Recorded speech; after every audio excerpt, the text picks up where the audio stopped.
நாடு விட்டு நாடு போய் தேசம் விட்டு தேசம் போய் நாயாலஞ்சு பேயா தெரிஞ்சு இன்னைக்கு நம்ம ஊர் வந்திருக்கேன். நல்ல ஆதரவு தர வேணும் ஐயா.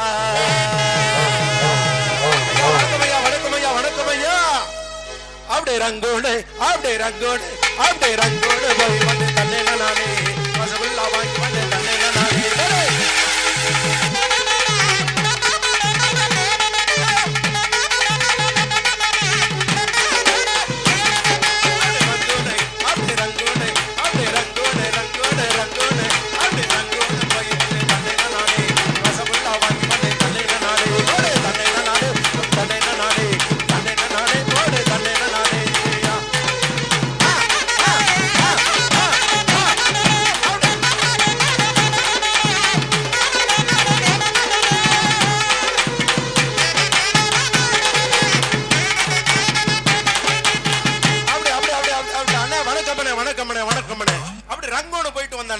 எதுக்கு போயிட்டு வந்து ஏன் போயிட்டு வந்தேன் அப்படின்னு சொல்லணும்.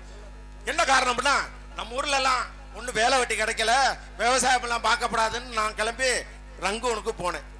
ரங்கூன்ல போய் என்ன பண்ணேன், பில்டிங் கான்ட்ராக்டர்னு என்னை கொண்டு போய் ஒரு இன்ஜினியர் கொண்டு போய் சேர்த்து விட்டு வந்துட்டாரு. அங்க போனா தான் தெரியுது பில்டிங் கான்ட்ராக்டர்னு சொல்லிட்டு என்னைய கொண்டு போய் பண்ணைக்கு வச்சுட்டு வந்துட்டாங்க. அப்படி சிங்கப்பூர் போய் வந்து தன்னை நானே செலுக்கு கட்ட வாங்கி வந்து தன்னை நானே. அப்படி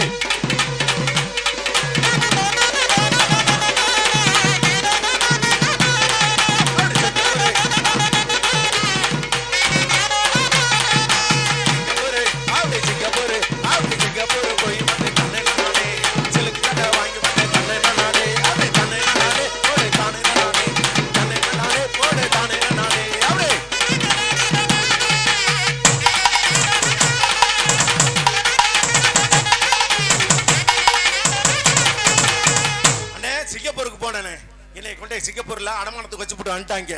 அந்த ஊர்ல என்னை கொண்டு போய் பில்டிங் கான்ட்ராக்டர் இறக்கி விட்டு போனா நான் பில்டிங் தான் கட்ட போறோம்னு நினைச்சு போனேன். அங்க கொண்டு போய் பார்த்தா ஆட்டுக்குட்டி பண்ணையில விட்டுட்டாங்கன்னு. ஆட்டுக்குட்டி பண்ணா எல்லாம் செம்புலி ஆடு.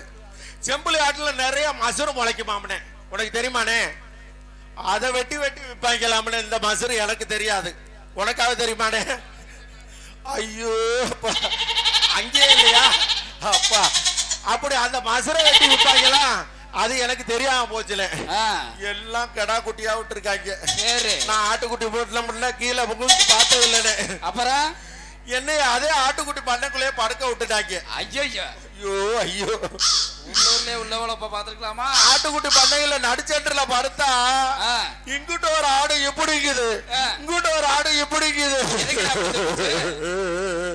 சர்ரு சர்ருன்னு அடிச்சு என்னை நடைச்சிருச்சுல.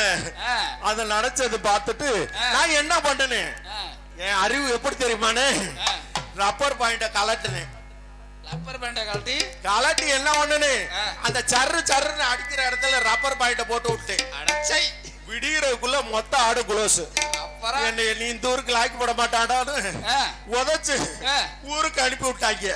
அப்புறம் என்ன ஒண்ணு இங்க வந்து திரும்ப வந்துட்டு என்ன ஒண்ணு அப்படி சவுதிக்கு போய் வந்து தன்னை நானே சாக்லேட் வாங்கி வந்து தன்னை நானே.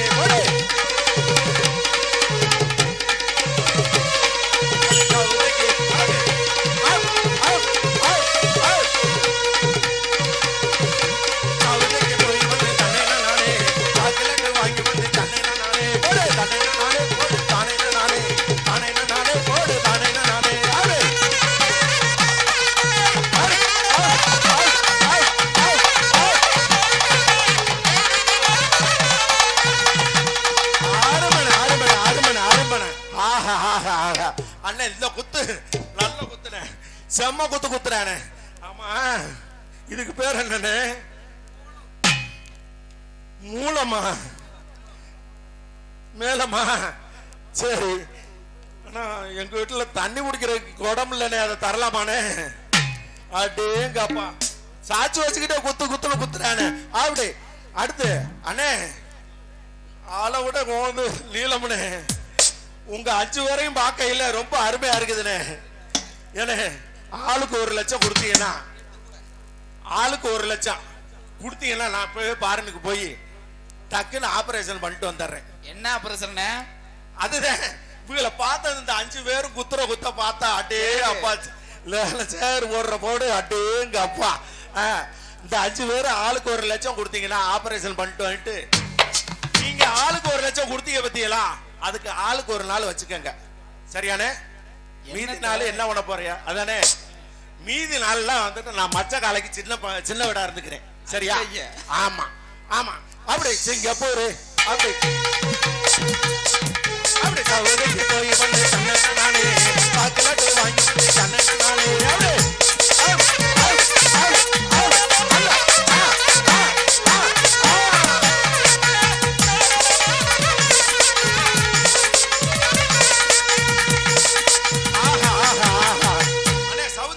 இறக்கி விட்டாங்க. அப்புறம் அங்க கொண்டு போய் என்ன பண்ணாங்க, நான் அங்க வந்துட்டு என்ன ஒர்க் பண்ணோம்னா, நீங்க வந்து இந்த ஏரியாவுல நீங்க தான் ஏரியா மேனேஜர் அப்படின்னாங்க. ஏரியா மேனேஜர் நான் எதையாவது டிஸ்ட்ரிபியூட்டர் பண்ண சொல்லுவாங்க போல் இருக்குன்னு நான் நினைச்சு டிஸ்ட்ரிபியூட்டர் பண்ணுங்க போனேன். என்ன போட்டுரு? டிஸ்ட்ரிபியூட்டருங்க. சரி அப்படி போக போனேன். அங்க போனாதான் தெரியுது அங்க என்ன இப்படி ஒட்டகத்தை மேய்க்க சொல்லிட்டாங்க. ஆமாண்ணே. ஒட்டகம் பூரா எல்லாம் கொண்டு போட்டாரு. எங்க மேனேஜர் மேல ஏறி உட்காந்துக்கிட்டு மணல் காட்டுல அப்படியே நடக்க அந்த பின்னாடியே நான் நீங்க நடக்க. ஆமா மேனேஜர் மேல உட்காந்துருக்க இந்த ஒட்டகம் வாழால இப்படி ஆட்ட இவர் என்ன சொன்னாரு மேல இருந்து, ஒட்டகம் வாழை ஆட்டுது. சரி ஒட்டகம் வாழை கால்ல புடிச்சு கட்டுறான்னாரு. சரி எனக்கு அவர் சொன்னது நான் சும்மா இருப்பேனா? நல்லா கொச்ச கயிறு எடுத்து வாழை இழுத்து காலில கட்டிட்டேன். யாரு கால்ல? ஒட்டக கால்ல தான். சரி மேனேஜர் கால்ல இல்ல, ஒட்டக கால்ல கட்டிட்டேன். சரி கொஞ்ச நேரத்துல ஒட்டகம் பொடக்கறின்னு விழுந்துருச்சு. நான் நல்லா தானே கட்டுனேன், ஆனா ஒட்டகம் கீழே விழுந்துருச்சு. அப்புறம் அதுக்கு நான் என்ன பண்ணுவேன்? அந்த மேனேஜர் ஏந்திருச்சு, நீ சவுதிக்கு சரிப்பட மாட்டாடா ஊருக்கு போடான்னு அனுப்பி விட்டுட்டாரு. சரி நீயே கேளுல உள்ள ஒட்டகத்துக்கு 2 வால் இருந்தது. எனக்கு என்னன்னு தெரியும், மேல ஒரு வால் இருந்துச்சு, சரி உள்ள ஒரு வால் இருந்துச்சு. எடுத்து கட்டிட்டல. என் மேல எதுவும் குற்றமா? சம்பளம் கூட கொடுக்கலன்னு அப்படி ஒட்டகம் பேச்சுட்டு ஊருக்கு வந்துட்டேன். வெளியூர் இனிமே லாய்க்கப்படாது, இனிமே நம்ம ஊருக்கு போயிருவா. டக்குன்னு வந்து சேர்ந்துட்டேன். ஊருக்கு வந்த வேகத்துல எனக்கு கவர்மெண்ட் வேலை கிடைச்சிருச்சுனே. கவர்மெண்ட் வேலைனே 100 நாள் வேலைதான். அப்படி நம்ம கவர்மெண்ட் வேலையில போயிட்டு வந்துட்டேன். சரி கவர்மெண்ட் வேலையை பத்தி ஒன்னும் சொல்லப்படாது. ஆமா டக்குன்னு வந்து அட்டையை போட்டு கொடுத்துட்டாங்க. அது ரொம்ப கஷ்டமா இருக்கு. ஆமாண்ணே வெட்டுனா வெட்டு. என்ன ஒரு காலத்துல புல்லு செதுக்கணும்னா இப்பெல்லாம் ஆழமா வெட்ட சொல்றாங்க. அளவு தெரியுமானே? அது எப்படி அளவு? 6க்கு 1. ஆமா கடைசியா சொல்லுவாங்க பாரு, பொன்னம்மாக்கா உன் குழியில நில்லு போட்டோ எடுக்கணும். பழனியம்மாக்கா உன் குழியில நில்லு போட்டோ எடுக்கணும். கலைக்குமாறு உன் குழியில நில்லு போட்டோ எடுக்கணும். அங்கேயும் போய் அந்த குழியில நின்னு சிரிச்சு நான் போட்டோ எடுத்தேனே. சரி ஆமாண்ணே. அந்த குழிக்குள்ள இறங்கினாத்த என்ன தெரியுதுன்னா வித்தியாசமா தெரியுது. சரி அப்படியெல்லாம் அளவு கொடுத்து வேலை பார்க்கறாங்க. ஆனா மனிதன் எதை நினைக்கணுமோ அதை மறந்துட்டான். அதனுடைய விளைவு இன்று தெரியாது. நம் பிள்ளைகளுடைய நம் பேரன்களுடைய காலத்துல அது முழுமையா தெரியும். அதை எதை நினைக்கணும்னு நீனே சொல்லிருந்த. ஆமாண்ணே. ஒரு காலத்துல என்ன பண்ணுவோம்னா விவசாயம் தான் உயிர்னு நினைச்சான்.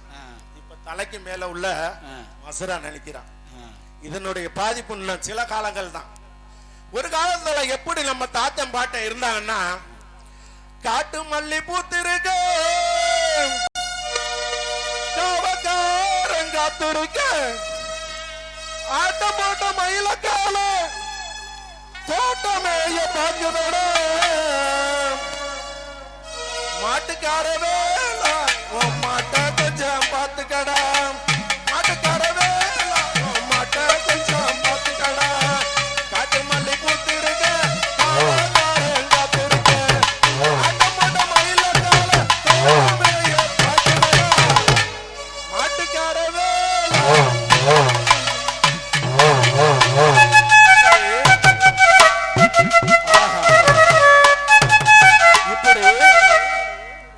இப்படி நம்ம தாத்தங்க பாட்டங்க. ஆமா, நம்ம தோட்டத்து மாட்டை பக்கத்து தோட்டத்துக்காரன்ட்ட பாத்துக்க சொல்லிட்டு அந்த வயக்காட்டுல இருக்கிற தண்ணிய அடுத்த தோட்டத்துக்கு தண்ணிய திருப்பி விட்டு வருவோம்னு சொல்லிட்டு ஓடுனேன். அப்படி இருந்துச்சு காலம். இன்னைக்கு அப்படியா இருக்கு? எப்படி இருக்குது? எப்படி இருக்கு? செல்ல எடுத்து பாத்துக்கிட்டு இல்லாட்டி எங்கயாவது உட்காந்துக்கிட்டு நாடு சும்மா கிடந்தாலும் கிடக்கு பாடு நகரிய ஓடி வந்து கிடக்கு சும்மா கிடந்தாலும் கிடக்கு பாடு நகரிய ஓடி வந்து கிடக்கு.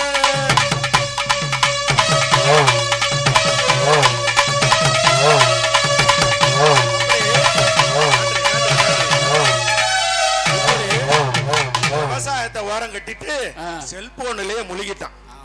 அதனால விவசாயம் அலைஞ்சுக்கிட்டு வருது. 100 நாள் வேலைங்கிறது எதுக்காக கொடுத்தாங்க, ஏன் கொடுத்தாங்க அப்படிங்கறத உணராமையே இன்னமும் நாம பயணிக்கிறோம். 100 நாள் வேலைங்கிறது ஒரு புனிதமான ஒரு வேலை. அந்த குடும்பத்துல இருக்கக்கூடிய பெரிய மனுஷன், கை கால் விளங்காதவங்க, சரி 60 வயசுக்கு மேல போய் அப்பா அம்மாவுக்கு சோறு ஊத்தாத தங்கைகள் இருக்கக்கூடிய இந்த நாட்டுல கஞ்சிக்கு வழி இல்லாம இருக்கக்கூடிய தாய்மார்களுக்காக உருவாக்கப்பட்ட இந்த திட்டத்தை பெருசுகள்கிட்ட இருந்து சீட்டை புடுங்கிட்டு நம்ம அக்காவும் அண்ணனும் இப்ப வேலைக்கு போறாங்க. அங்க வேலைக்கு போய் வெட்டிட்டு வாராக. இப்படி யாருக்கு வெட்ட சொன்னோமா? நம்ம அம்மா போய் அந்த இடத்துல நிழல்ல பார்த்து உட்காந்துருந்துட்டு அட்டையில பதிஞ்சிட்டு வந்தா ஏன் தாயி ஒரு நேரம் சோறு திங்குமே, அதை விட்டுட்டு ஏன் பொண்டாட்டி வேலை பார்த்தா எனக்கு கொடுப்பாளா, எங்க ஆயாளுக்கு கொடுப்பாளா, எங்க அப்பனுக்கு தான் கொடுப்பாளா, எங்க 3 பேரையும் பார்த்துக்கிட்டு இருக்கிற எங்க தாத்தனுக்கு தான் கொடுப்பாளா? இதை உணரணும்ல. எந்த இடத்துலையும் இதை சொல்லாம நான் போனதில்லை.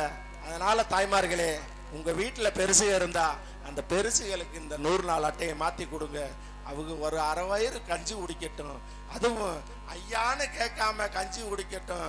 என் தாயி சாப்பிட்டா நீங்கெல்லாம் சாப்பிட்ட மாதிரி, நான்லாம் சாப்பிட்ட மாதிரி, என் பேர பிள்ளைய சாப்பிட்ட மாதிரி என்பதை தெரிவித்துக் கொண்டு அந்த தாய்மார்களுக்கு வழிவிடுங்கள் என்று கேட்டுக்கொண்டு, இப்போ இந்த விவசாயத்துல இன்னைக்கு இருக்கக்கூடிய சூழலை நான் சொல்லிட்டேன்.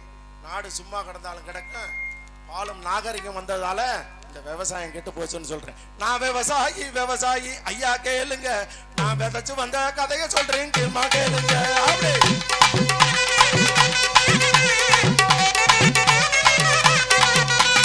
விவசாயி ஐயா கேளுங்க. நான் விதைச்சு வந்த கதையை சொல்றேன், கேள்மா கேளுங்க.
தண்ணி வெல்ல, குளத்துல தண்ணி இல்ல. இதுக்கெல்லாம் காரணம் என்ன? வடிகால நாம உருவாக்கல. வடிகால உருவாக்கணும். நம்ம குளம் கொட்டைகளெல்லாம் நிரப்பணும். அந்த மகமாயிட்ட அந்த எல்லாம் உள்ள தாய் கிட்ட நம்ம குலதெய்வத்துக்கிட்ட வேண்டி நம்ம குளங்குட்டையெல்லாம் நிரப்பி விவசாயத்தை செழிக்க வைக்கணும் அப்படிங்கிறத கேட்டுக்கிட்டு எங்க வெள்ளாமைய நீ தான் வளர்க்கணும் தாயி, எப்போதும் எங்க வெள்ளாமைக்கு நீ தான் எப்போதும் துணை இருக்கணும் தாயி என்று கேட்டுக்கொண்டு விடைபெறுகின்றோம். நன்றி, வணக்கம் தாயே. நன்றி நன்றி. கைதட்டி கைதட்டி ரசித்த அத்துணை பேருக்கு மீண்டும் இந்த கலைப்பு சார்பில் நெஞ்சார்ந்த நன்றி சொல்லி